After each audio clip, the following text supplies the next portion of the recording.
બ્લુલેન્ડ જંગલમાં બધા જાનવરો કાલુ શિયાળથી ખૂબ જ પરેશાન હતા. તે ક્યારેક કોઈનું ખાવાનું ચોરતો તો ક્યારેક ચાડી ખાઈને જાનવરો વચ્ચે અંદર ઝઘડા કરાવતો હતો. તેની આવી વાતોથી પરેશાન થઈને શેરખાને તેને સભામાં બોલાવ્યો. કાલુ શિયાળ, આ મહિનામાં 16મી વખત તારી ફરિયાદ આવી છે. હા શેરખાન, કાં તો હવે અમે જંગલમાં રહીએ, નહીં તો આ શિયાળ.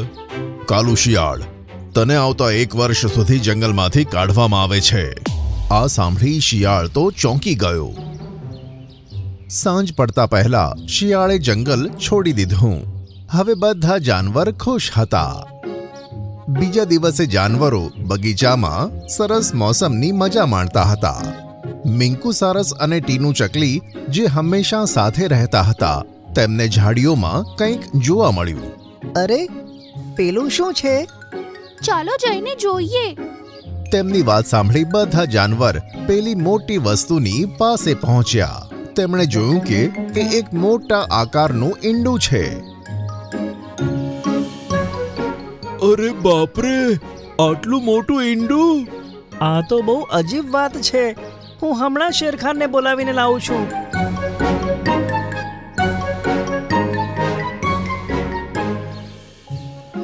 મોન્ટુ વાંદરો તે જ સમયે શેરખાનને બોલાવીને લાવ્યો. આ ઈંડું શેનું છે તે કહેવું તો મુશ્કેલ છે, પણ આપણે એક કામ કરવાનું છે. બતાવો શેરખાન, અમારે શું કરવાનું છે? મારા હિસાબથી આ ઈંડાને એક રાત દરેક જણ પોતાના ઘરમાં રાખે અને એને કોઈ નુકસાન ન થાય તેનું પણ ખાસ ધ્યાન રખાય. પછી જ્યારે તે આપમેળે ફૂટશે અને તેમાંથી બચ્ચું નીકળશે, પછી ખબર પડી જશે કે આ કોનું ઈંડું છે. સારું શેરખાન. શેરખાને મોન્ટુ વાંદરાના હાથે તે ઈંડાને રીંછની ગુફામાં મુકાવ્યું. હવે રીંછ પોતાની પેટ પૂજા કરવા લાગ્યું. આહ, કેટલું સ્વાદિષ્ટ માંસ છે! મજા આવી ગઈ. રીંછે થોડું માંસ ખાધું અને પછી આરામથી સૂઈ ગયો. સવારે જ્યારે તેની આંખ ખુલી ત્યારે માંસ ગાયબ થઈ ગયું હતું. તે તો હેરાન થઈ ગયો. અરે અરે અરે, આ શું થયું? મારા માંસનું ટુકડું ક્યાં ગયું? એવામાં મોન્ટુ વાંદરો ત્યાં આવી પહોંચ્યો. રીંછ, ઈંડું રાત્રે તારી પાસે હતું. તે સહી સલામત છે ને? હા, ઈંડું તો સલામત છે, પણ મારું ખાવાનું ગાયબ થઈ ગયું. અરે, તે જાતે જ ખાવાનું ખાધું હશે. ભલા ખાવાનું કેવી રીતે ગાયબ થાય? આમ કહી મોન્ટુ વાંદરાએ ઈંડું ઉઠાવ્યું અને શેરખાન પાસે લઈ ગયો. આજની રાત આ ઈંડું સસલાના ઘરે રહેશે, ઠીક છે? જેવી તમારી ઈચ્છા શેરખાન. મોન્ટુ વાંદરાએ ઈંડાને સસલાને ત્યાં મૂકી દીધું. તે રાત્રે સસલું પોતાના માટે ઘણા બધા ગાજર લાવ્યો હતો. તેણે 3 ગાજરો ખાધા અને પછી પલંગમાં જઈને સૂઈ ગયો.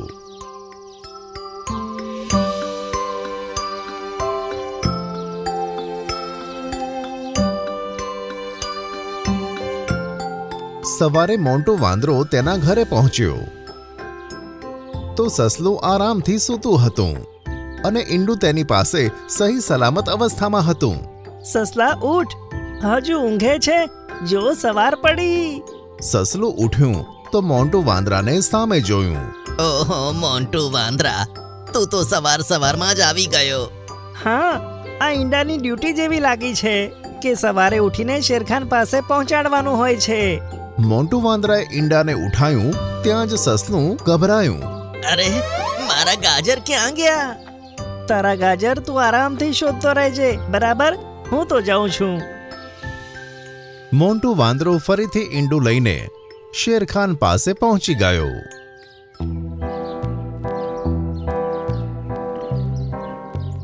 આ વખતે ઈંડું બગીરાના ઘરે મુકાવડાવ્યું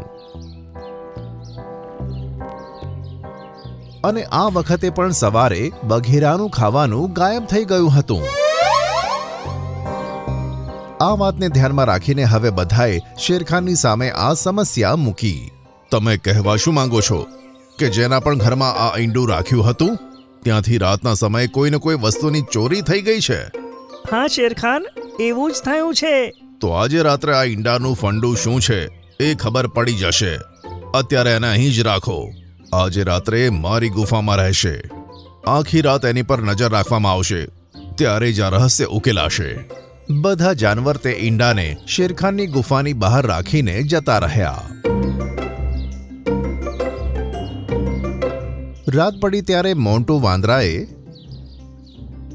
તે ઈંડું ઉઠાવી શેરખાનની ગુફામાં મૂક્યું. શેરખાનની સાથે રીંછ, વરુ અને હાથી પણ તે ગુફામાં હતા.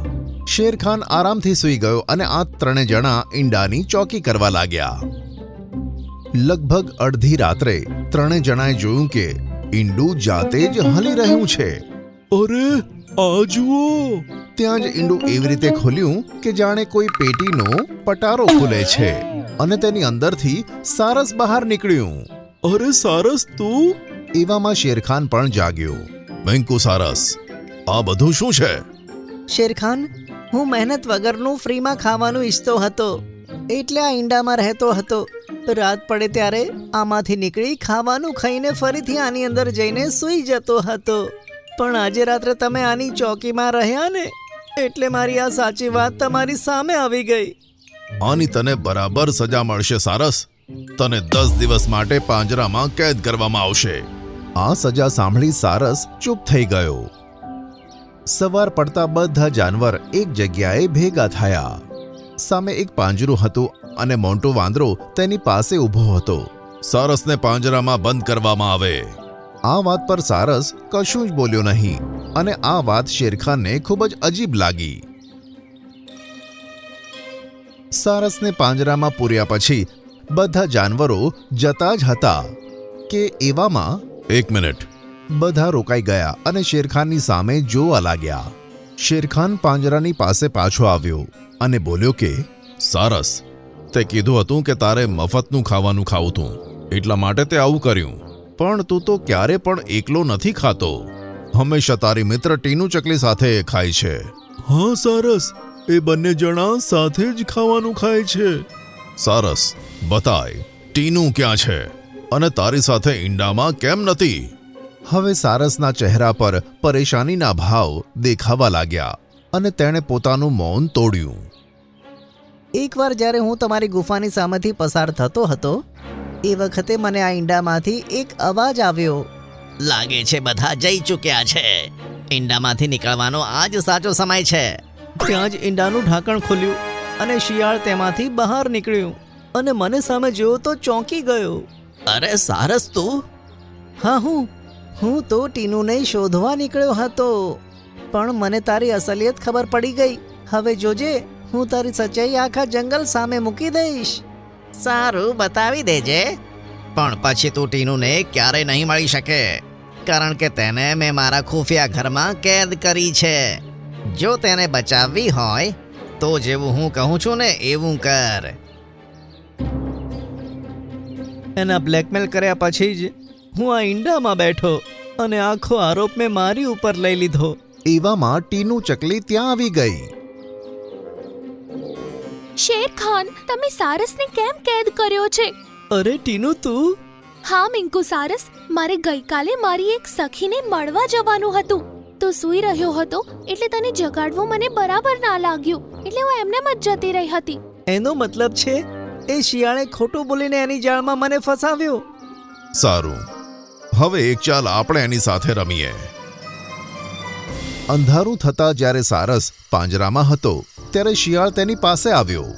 ઓહો સારસ, કેવું લાગે છે કેદ થઈને? શિયાળ, હવે તું જલ્દીથી ટીનુને લઈને અહીંયા આવ. એટલી પણ જલ્દી શું છે? શિયાળ, તું શું બોલ્યો? શેરખાન?